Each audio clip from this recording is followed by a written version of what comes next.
bụt vị đâu thông có bụt mưa mụ vẫn khơi ô baby đây là mình chơi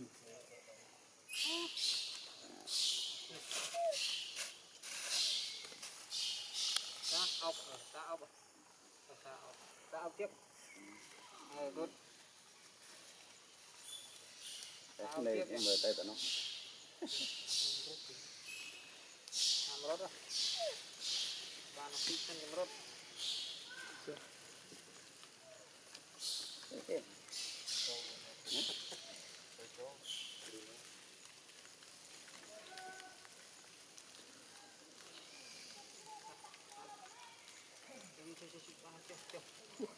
sao bạn ốc ta đây bạn ốc ta đây rồi đấy bay clip của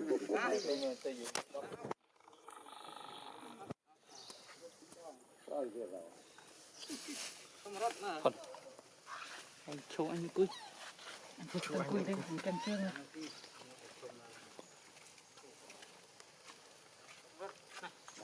đã cô ở lên cả mới nó thay lên mới ra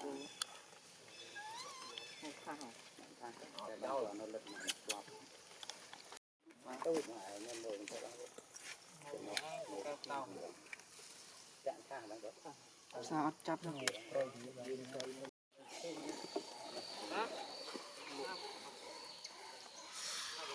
chụp ở vùng nó về lên đá rồi hơi thật đắt khô hai đó ăn chọc để rốt tiền đặng khang nó thay lên mới ra ra bên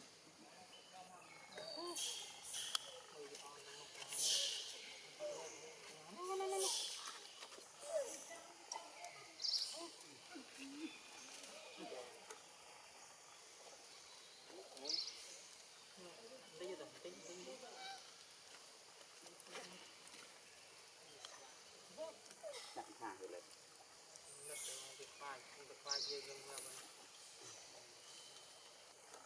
ao chưa mà không ra nào này để áo ta gì hả bạn thật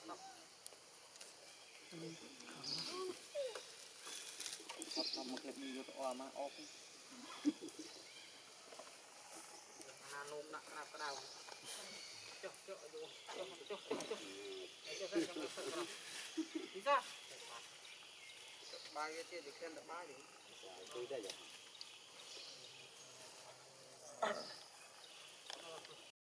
nó phải mà to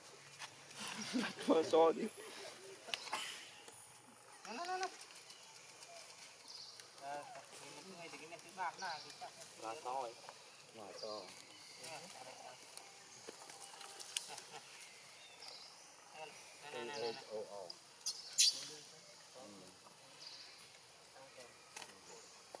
tụi ai đây bỏ đây đã chui đó bài chưa kinh được này kinh được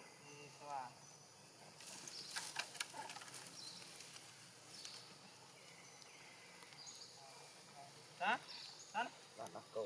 một nó phốt lắm chờ một thời gian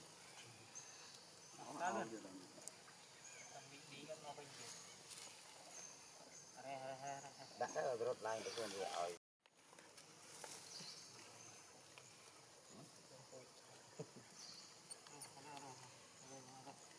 trong mình chừng tưới thì chừng bay nè bay bác chừng tưới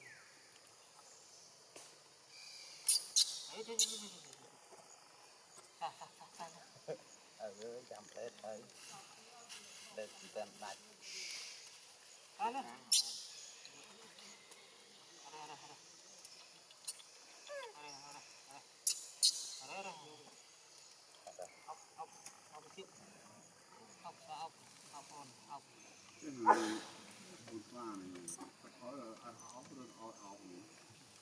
con chưa mà không có đó là thật đấy lúc từ lần về trong sờ máu lên thế tục mà đóng ai ao nhá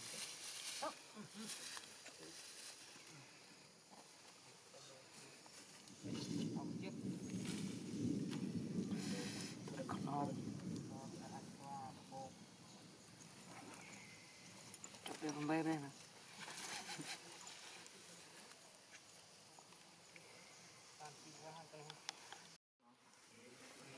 ถ่ายไว้แล้วทำไมต้องเบิ่ง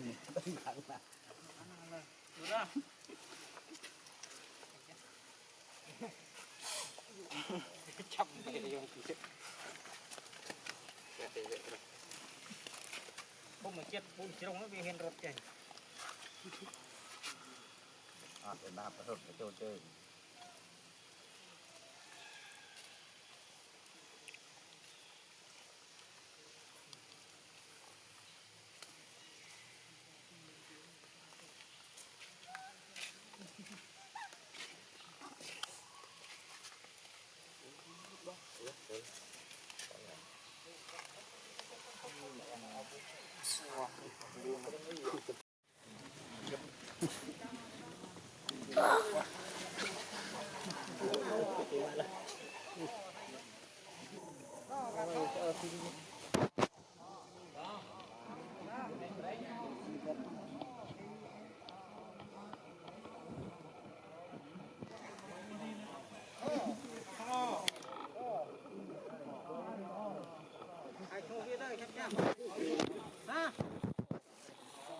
ตัดเลย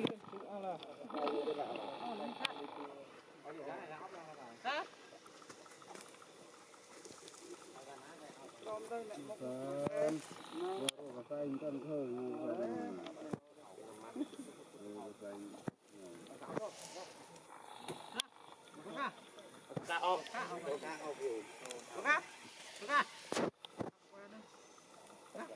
บอลพันนะมาอยู่นอกไป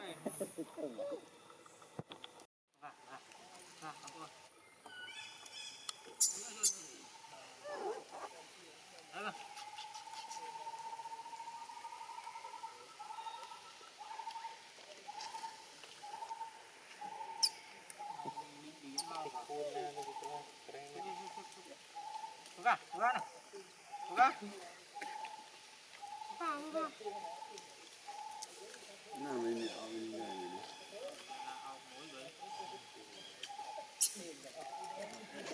ได้เลยนะก็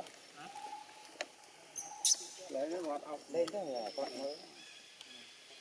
lớn bị rớt rồi,เอารถไปมาไปจะแอดนะฮะจะแอดได้หนังเพิ่ม bị rớt một cái nói cho mình cho mà ao bình rớt cho prey nè, mình rớt cho luôn cái nào phải nè,